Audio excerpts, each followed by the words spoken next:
This is The Speaking Show. I'm David Newman, and you're tuned in to the #1 podcast for speakers, consultants, and experts who want to speak more profitably.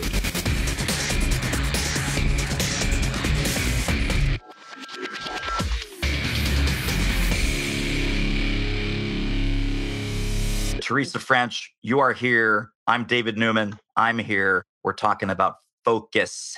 Focus leading to success. Focus.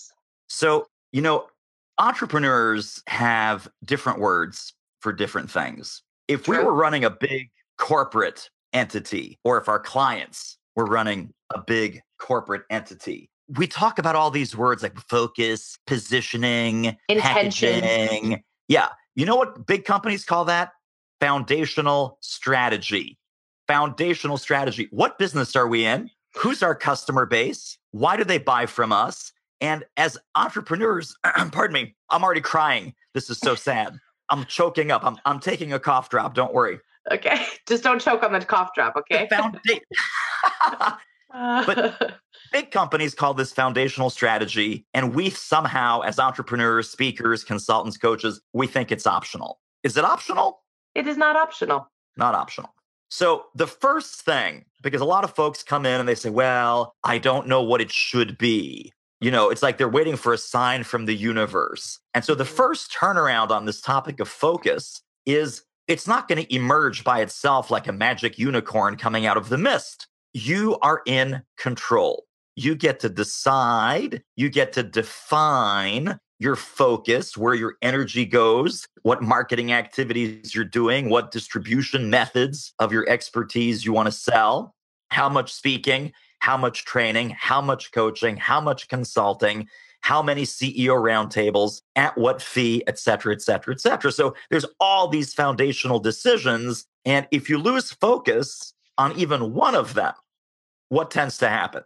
Discombobulation and no results and no speaking engagements and no money in the bank and stress and anxiety. And now the very thing that you thought would be fun is no longer fun. That's what happens. So the fun factor basically goes down to, -7. Right. So let's talk about some foundational things as a strategy that you should be focusing on, whether you use the word focus or strategy or intention or goal or whatever it is. But I will tell you, not focusing on them and not even being aware of your responsibility to focus on them. Because if you're stuck at the crossroads, you're never going to make any decision and you're going to kind of be stuck at square zero. So, Theresa, let's talk about the two foundational questions. The first of which is the who question. How should people think about the who question? Who specifically are you serving? When we work with our clients, and you know this, David, when we work with our clients, this who question is probably, along with what do I solve, the hardest questions we have to help them answer. Because there are so many choices. It's a paradox of too many choices. So we have to go back into what we know. Where's our expertise? And like David said, you're in control. Who do you want to work with? And not just, I want to work with corporate. That's like a huge forest with a bunch of trees. So in corporate, in that forest that you've created and quasi-defined for yourself, who in corporate specifically? Leaders, salespeople, manufacturing, engineers, project managers, who by role, who by industry, and what are those things that are specific to what they do, which will feed into our second question here about what you solve. But you've got to know who you serve before you figure out what their problems are. And David, to your point earlier, you can be in control and you are in control, and your decision-making power about who you serve, who you want to work with, what kinds of personalities do you want to work with? What kind of engagements would lend themselves to the kind of people that you want to work with? There's lots of decisions, and you being able to make a decision is your power play. That is the difference between success and no success. So for you, who do you serve specifically? Who is it? I don't want avatars. I just want to know, who do you want to work with specifically? And if you don't know, stay tuned. We've got more coming. So what this sounds like is medium-size credit unions. What this sounds like is highly placed executive women in the technology industry. Ooh. What this sounds like is owners of construction and engineering companies below $10 million of revenue. Type in the comments who you're serving. And people are like, oh, I don't know what to type. And that's why you're here, because you're not sure where to focus on. But type it in now, and then let's see if we can sharpen that, make it more narrow, make it more specific, make it better defined, bring it more into focus, pun intended, so that you're not just flapping in the wind, right? So we've got folks that say, I'm going to go after financial advisor firms. Great. And everything else falls away, right? I'm going to go after construction companies. I'm going to go after broadcasters, TV and radio broadcasters that run local and regional stations. Fantastic. 911 operators. 911 call centers. And that's an entire universe unto itself. The pet industry, pet products, pet foods, pet shops, pet stores, right? We've had clients in all of these different niches. And the reason that they were able to break through is because they were focused. It's very, very hard to boil the ocean. So go ahead, guys, put some comments in. I'd love to see what industry you've focused on serving. If you have not yet focused, there's no better day than today. Type it in the comments. It will become your new focus. So we're just getting into our first focus point, which is the who question. Second one, equally important, maybe more important, but at least on equal par, is what problems are you solving? And it's not like, oh, I'm a leadership speaker. I can solve any leadership problem. I'm a sales speaker. I can solve any sales problem. And then the worst part of this is when you say, well, everyone needs to be a better leader. Everyone needs to be a better communicator. Everyone needs to be more financially savvy with their money. So I'm going to do this for everybody and solve every problem for everyone. Why doesn't that work, Theresa? When our clients are banging their head against the wall, crying on your shoulder, why is this so tough? Well, every leader may need to have better leadership skills in some fashion. You cannot climb every leadership mountain at the same time. If you were a mountain climber, you cannot climb up 3 peaks at the same time. You have to pick one and start at the bottom and move to the top. And so selecting the specific leadership problem, is it their communication? Is it their ability to cast a vision and get fellowship and have influence? Is leadership simply just strategic within the company, pivoting, moving? What is your specialty? What is the problem? And those are all even very general. We would need to go much deeper even on those examples I just gave in regards to communication of what? For what purpose? What is happening in the company that is a pain point that's pervasive that you have a solution to? I can help increase productivity. I can help decrease turnover. I can help whatever that problem is because I work with leaders to do it. So it's never about what you do. It's about what your client gets and is able to do once you've worked with them. And so really getting clear on the problem, and back to what we were talking about a moment ago in regards to who you serve, what you solve changes based on who you serve. So if you're working with manufacturing, which again is a huge forest, what channel of the manufacturing world are you working with? But what are their problems? Those are going to be different than the problems experienced by an accounting firm or financial advisors or salespeople. So specifically, what is the problem in the arena of who you serve specifically? I can't say that word enough, David. Specifically, not just generally, not just in this casting of a big vision. This is where our clients fall into trouble is I can help everyone. Everyone needs it, but you can't serve it to everyone at the same time. So get specific. Yeah, for sure. And then a lot of people, a lot of speakers, especially if you look around and you look at your competitors and you look at sort of what's going on in the landscape of your topic, everyone says, we're going to make things better. We make awesome leaders. We make great workplaces. We're going to help you boost your sales. We're going to help you increase your teamwork. We're going to help you do better with innovation and creativity. Well, if I see 50 speakers and consultants and gurus that say, I'm going to help you with your innovation. We make better leaders. We help you communicate. We build better teams. That's not going to ring my bell because they're all going to sort of look the same. It's going to be a cookie cutter kind of approach saying, okay, eeny, meeny, miny, mo, who's got the lower fee? And you don't want to be in that lineup of eeny, meeny, miny, mo, who's got the lower fee. So you always start with the problem. And this is a skill and a habit that you have to develop. Theresa, talk more about this, about the problem, not solution, and how that works and how we help people flip that around. If you describe the problem, you can align with what they already understand. It's their pain. The issue is what they feel. The problem, the hit to the bottom line, whatever it is for them, they feel that and recognize that first. If they see that and you're describing it in such clarity and detail, it becomes very relevant very quickly. And a prospect says, ooh, the only way you could have that much knowledge or that much information that is so pertinent to me is if you were an expert in this area. You are the one that I want to talk to. When you walk away and an audience says, my gosh, it just feels like you're on the fly on a wall. You know our language, you know what we're saying, you know what we're complaining about. You know what the implications are of these things that we're suffering from. That's when you know that you know your audience. A generalized, hey, I can help you be a better leader. For what purpose? And you've got to be able to describe that purpose and that fire that is going on in that business. So specificity, there's that word again, and focus on one thing at a time so you can be relevant for your prospect and they can recognize you more quickly in the sea of commodity. So you've got to show the fire before you can sell a fire extinguisher. There's a tweetable. Wise words. So absolutely right. And I love what you said about fly on the wall language. So we talk about this word resonate. Does your marketing resonate with your target market?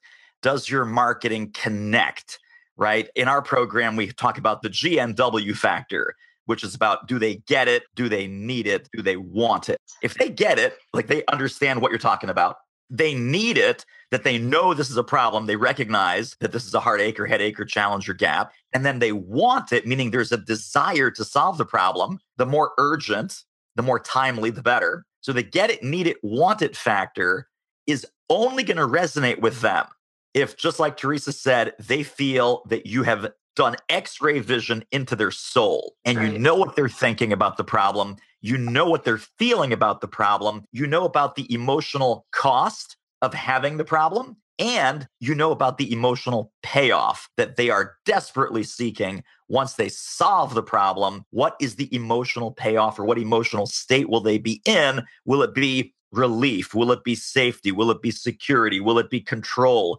Will it be ego? Will it be pride? That, hey, we will finally be a great place to work. Hey, we will finally be a magnet hospital. Hey, we will finally beat that nasty competitor who's been chasing us for years and years and years. I mean, this goes all the way back when I was in the tech industry. My background, as some of you know, is in the technology and the consulting field. And I worked for PeopleSoft. And PeopleSoft was a big enterprise resource software company. And for years and years and years, the founder of PeopleSoft, whose name is Dave Duffield, he had a 2-word mission statement. They had a real mission statement, which was very inspiring and people-friendly and fun. But he would always say, our 2-word mission statement, kill Oracle. Kill Oracle. So Oracle Corporation, that was the evil empire. And PeopleSoft was the rebel alliance, right? The small, the scrappy, the fun, the loving. We were like the light side of the force, and Oracle clearly was the dark side, and Darth Vader, and Larry Ellison was Darth Vader personified. So that kind of thing where you say, okay, what's the aspirational state that these folks want to be in? How can I get them there faster, sharper, and smarter? How can I shorten their path and accelerate their speed to get to an outcome that they already want? And then everything that I do is aligned with that.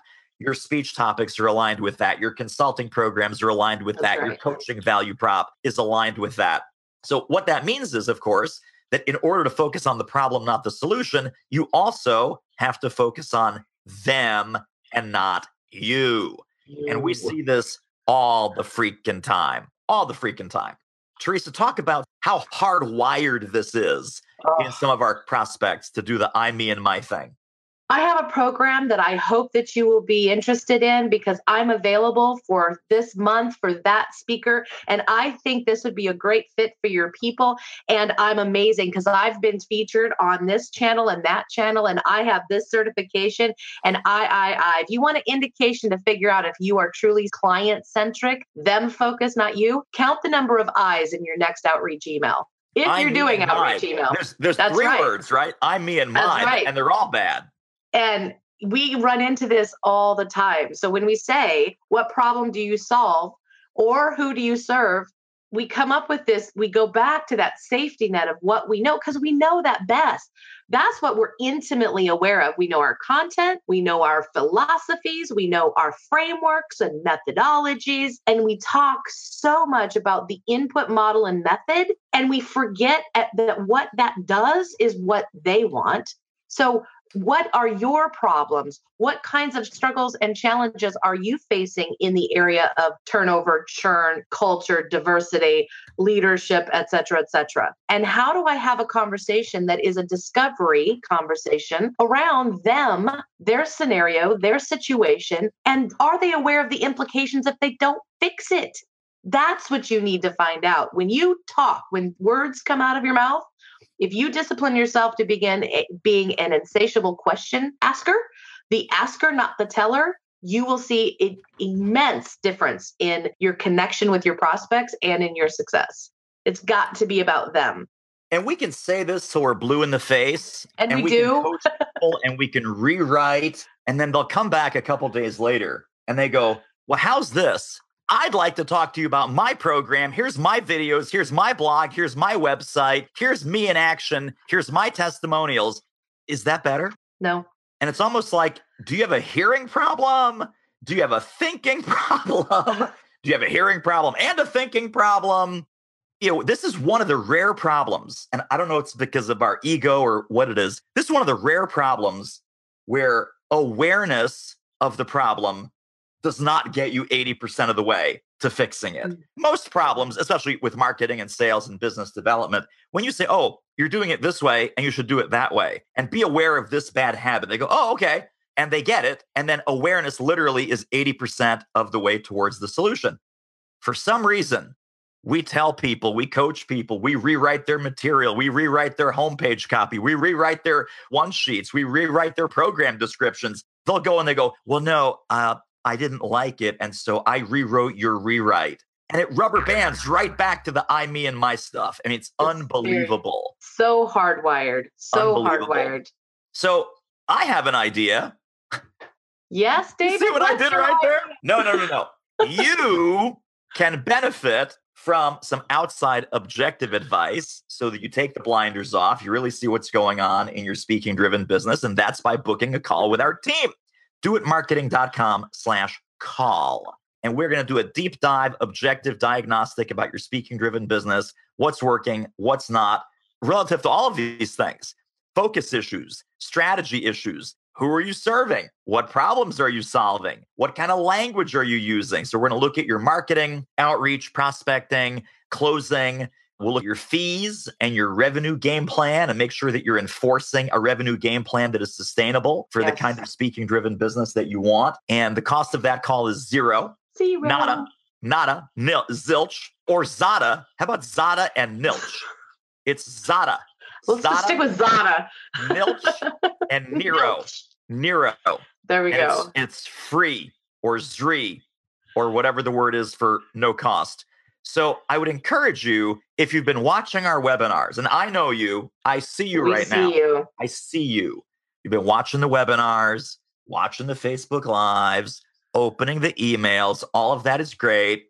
Let's get you on a call. Let's really figure out what's going on in your business. Let's get the junk out of the trunk. Let's get you some clarity. And I'll tell you, the folks that come on these calls, the consistent theme that we hear is, wow, some of these issues and challenges and opportunities were so obvious to you, I can't believe I didn't see them. Well, you didn't see them because, of course, you're inside the bottle trying to read the label.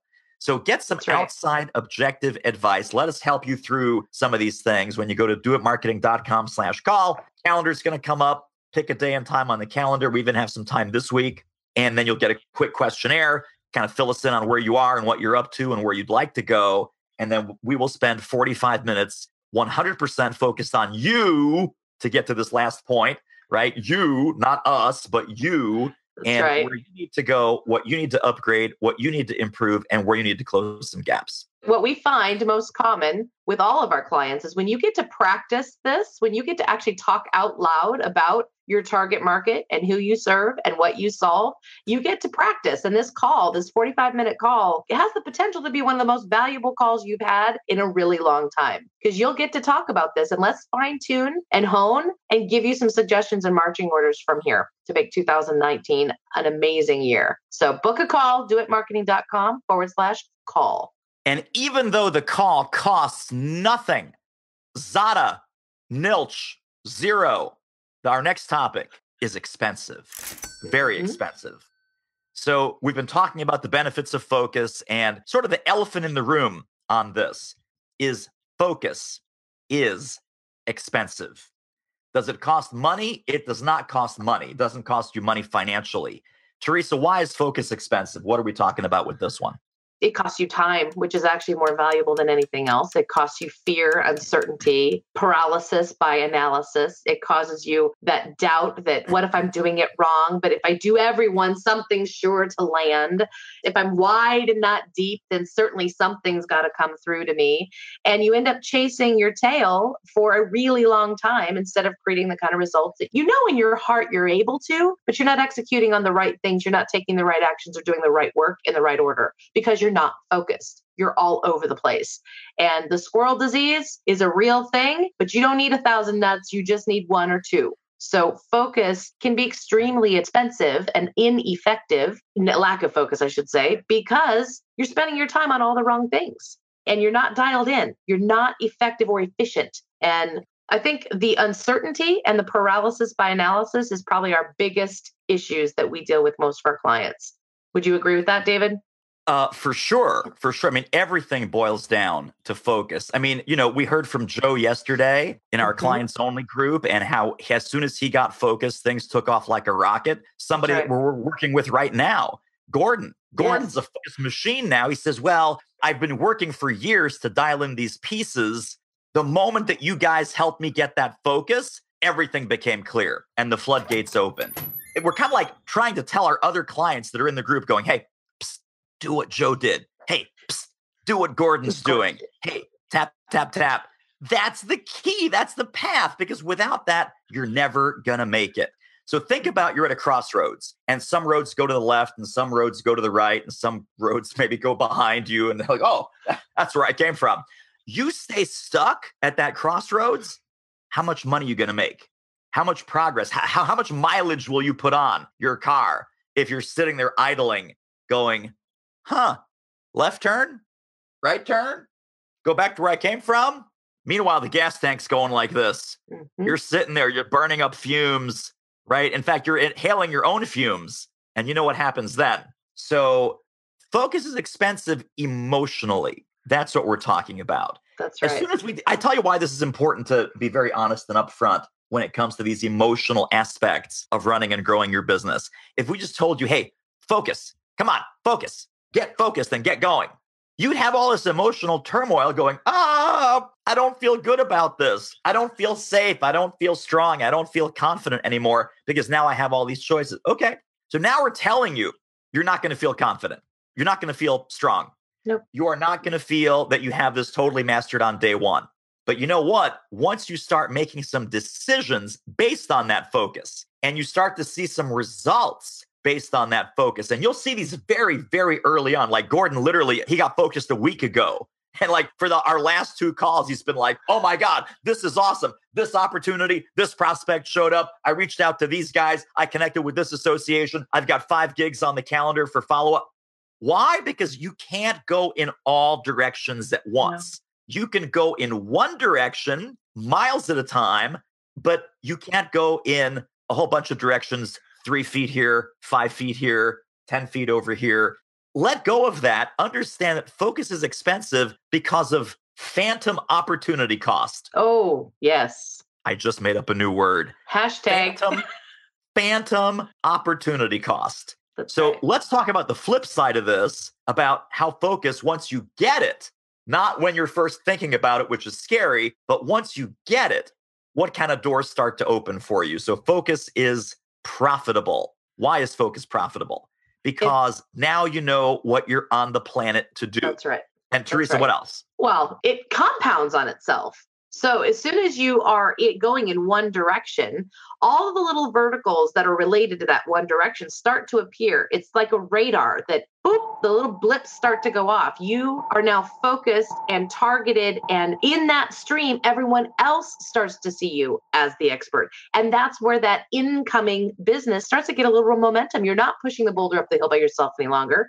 You're actually in a lane. And because you're so specialized, because you're so targeted and relevant, everyone else is saying, hey, well, I need a little bit of that, because now they're seeing their problems in your solutions as well. So it compounds on itself. Every conversation, all of these people in any one vertical, be it financial or manufacturing or whatever, they know other people. They network with those other people in that industry, in that vertical, in that lane. So why wouldn't they want to refer you and talk about you or introduce you? It's a compound effect. Now, the other side of that, in your daily activity, it is profitable because you are more effective. You know exactly what direction you're going. You're not searching the internet for every lead. You're searching for very specific leads. If you look everybody here has the junk drawer. If you're looking for a bolt in that junk drawer, you know what you're looking for. You're not looking for the scissors or the duct tape or the measuring tape or anything else. You're looking for the bolt, and you know where that is, and you don't waste time with all the other junk in the junk drawer, right?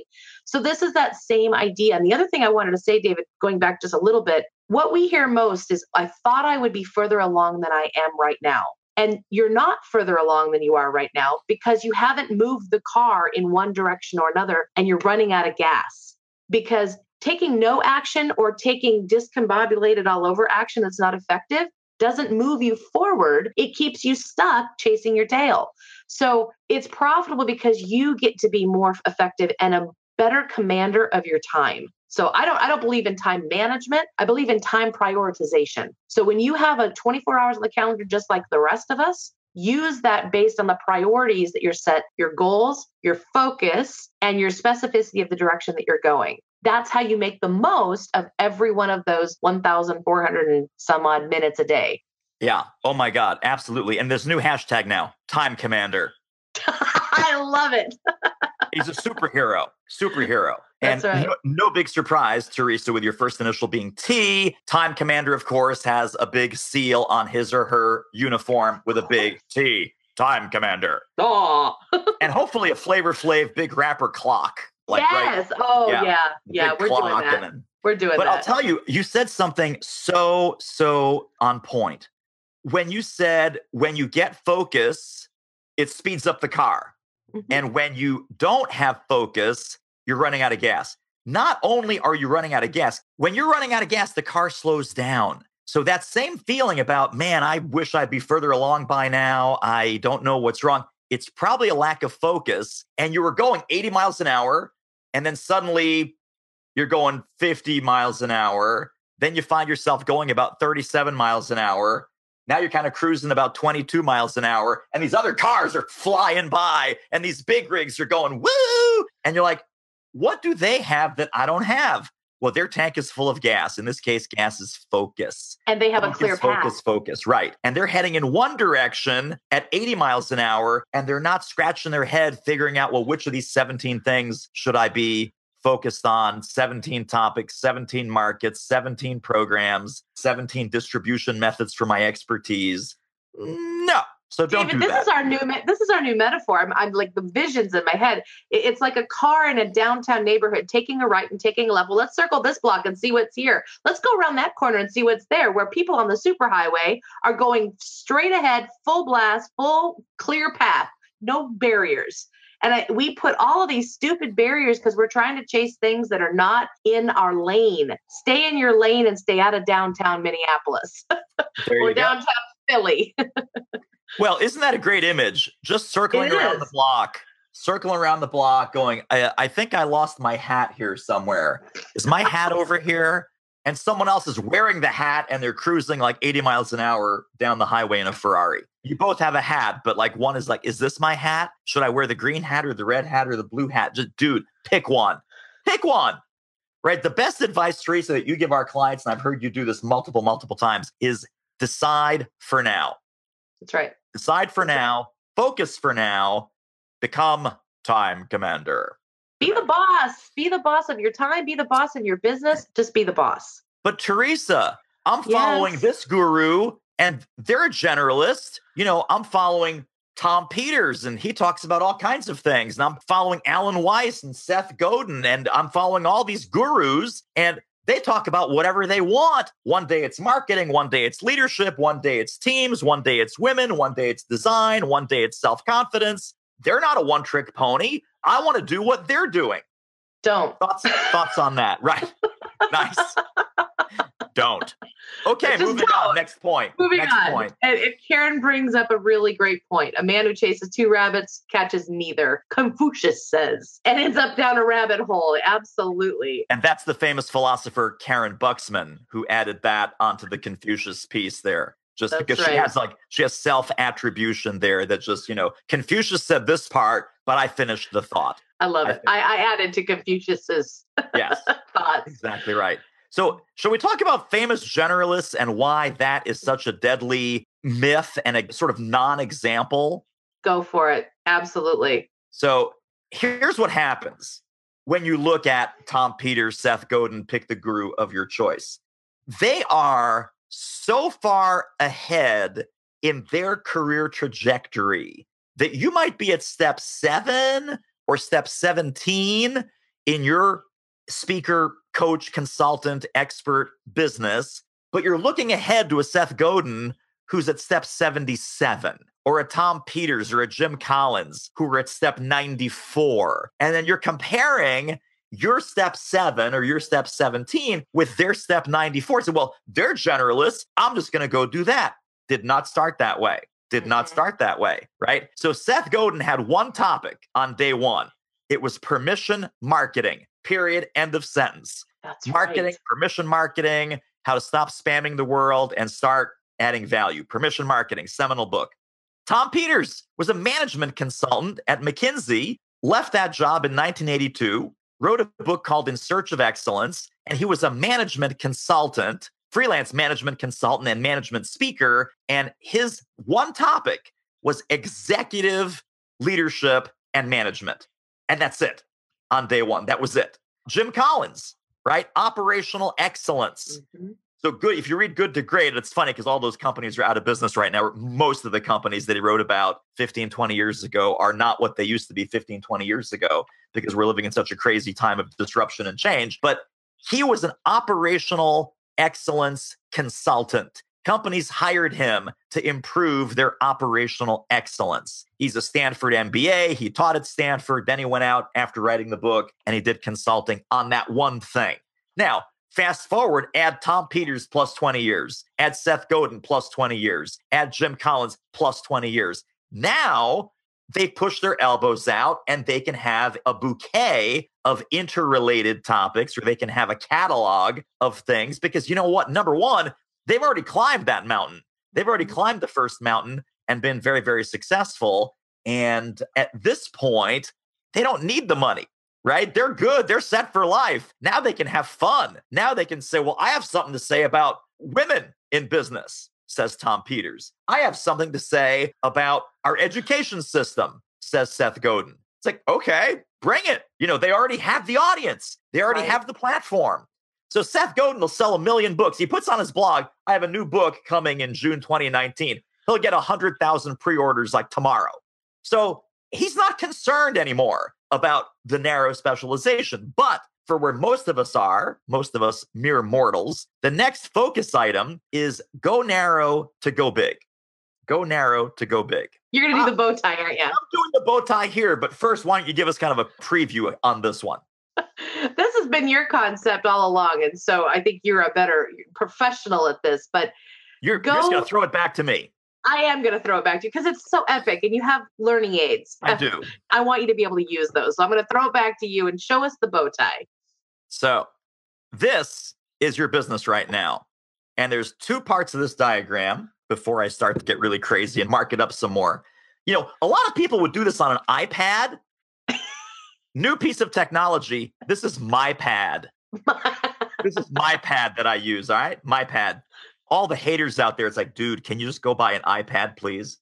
I'm not sure how to connect an iPad to BeLive. If we were doing this on Zoom, I could connect the iPad to Zoom, but maybe a future thing we'll try this. Right now, MyPad technology. So what you have here is a flashlight. What you have in the middle is a steel wall. When you shine the flashlight, very broad beam on this puppy. Yeah, Tim Barnaby says old school, hashtag old school, right? Flash the flashlight, broad beam against this steel wall. You know what you get? You get a lit up steel wall. It's like, oh, there's a big spotlight of light on the steel wall. You're never going to punch through. You're not going to punch through. Let's say you replace the flashlight with a laser beam. The laser beam is super narrow. See my laser beam? It's very exciting, very high tech. All you Star Wars fans, sit tight. It gets better. And then, of course, all the sparks are flying. Hang on, we're getting sparks coming off the wall. This is bonus, guys. This is like bonus material. This is included free. Do you now see why I did not want to explain this? This is 100% David's genius. If you're a laser beam and you totally dominate your topic and you totally dominate your market, you will own that mountaintop. You will punch through that steel wall. And on the other side of the steel wall, once you've already have some established success, some established track record, visibility, credibility, and so forth, that gives you the bandwidth to start widening your spectrum. But you have to widen the spectrum after you've punched through the brick wall. Until you get there, it's very, very important to stay extremely focused, extremely narrow, extremely clear, and extremely strong in making those focused decisions that we talked about so that you can have a chance of punching through that steel wall of anonymity, poverty, not making a name for yourself, best kept secret syndrome, call it what you like. Once you've gotten some track record and some traction, you own that mountaintop, then you can start to look around at some other mountaintops and say, okay, what's adjacent to this? What's related? What's connected? Where else can I make my mark? Where else can I really serve my audience or help my people to do better? But trying to be the flashlight here, this is why you're stuck. And it's a focus problem. The laser beam punches through the wall, spectrum of investable opportunities, different topics, different markets, different ways you can then spread your thought leadership into other areas that might interest you. That's the problem. Businesses try to pivot too soon before they have punched through the steel wall. Because if they're not getting a ton of results like they thought, they pivot and they go in a different direction without ever really giving enough time, focus, intention, all those words we talked about at the top of the call. They don't give it a chance to take root. And so they just keep going wider and wider and wider, and they never punch through. They never get on the other side of that wall. So laser focus, get through the other side, and then look around and figure out whatever metaphor you want to use. We've talked about today, the mountain or the road or whatever, figure out what the next direction is after you've gotten through the wall. I think it's a new hashtag, like punch through the wall. Punch through the wall. And if you are ready to punch through your wall, if you're ready to figure out what it's going to take, if you're ready to narrow that beam of light, book a call. doitmarketing.com/call.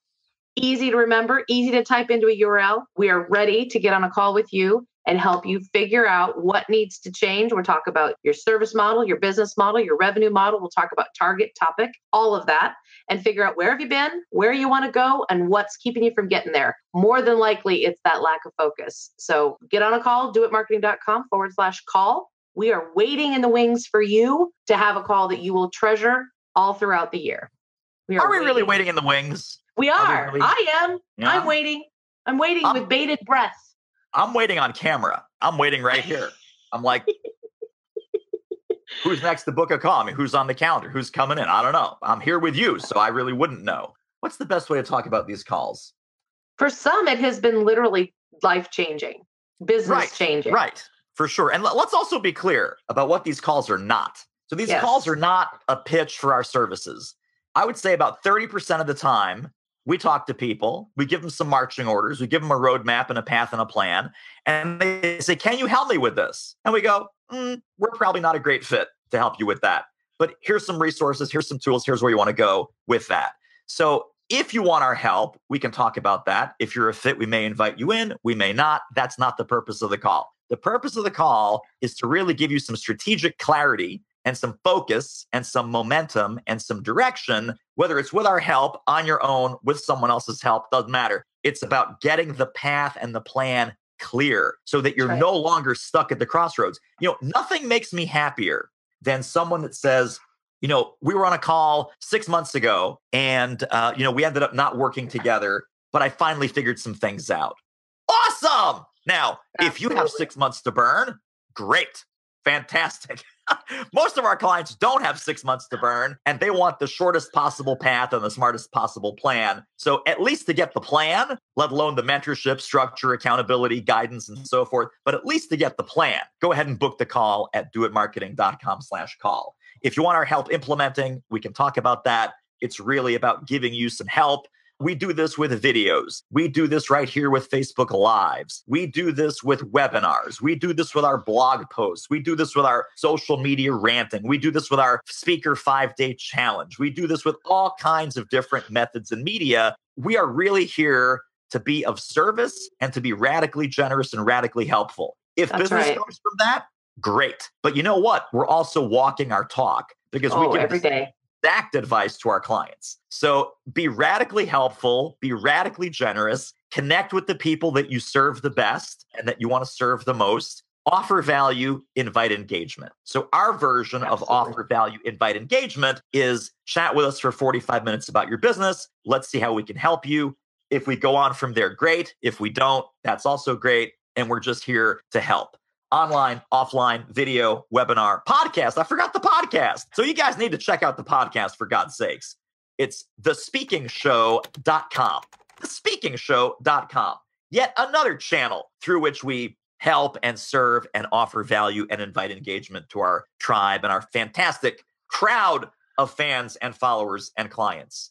That's right. Tim Barnaby says, call now. Call now. Call now. Call now, people. Do not be a schmuck. So Tim made the call. And Tim ended up with something pretty fantastic on the other end of that. Don Levy says, make the call. These are not paid promotional announcements. These are happy clients who are out there crushing it, making it happen on an ongoing basis because they made the call. That's right. And Tim says, awesome podcast as well. Awesome podcast. So, Theresa, any closing thoughts, any final words here, just as people are popping over to the calendar to book a call? And what else can we leave them with today? When you book this call, you will walk away with clarity. You will walk away with a portion of that focus that we've been talking about. And getting focused in 2019 is a necessity to your success. So we highly and strongly encourage and insist on it. We don't just encourage it, we insist on it because we love your success. We love to see you successful. This is a fun gig, this speaking thing. And when you make money at it too, that's an incredible, incredible combination. So book a call. Let's get you some clarity. And man, we want to see you rocking it in 2019. Hashtag Time Commander. Time Commander. Time Commander. Don't waste your time. Book a call at doitmarketing.com/call. Well, that wraps up another episode of The Speaking Show. Hey, tell you what, if you like us, rate us and review us on iTunes. Subscribe. Tell a friend. Go grab the notes and downloads and extras at thespeakingshow.com. See you next time.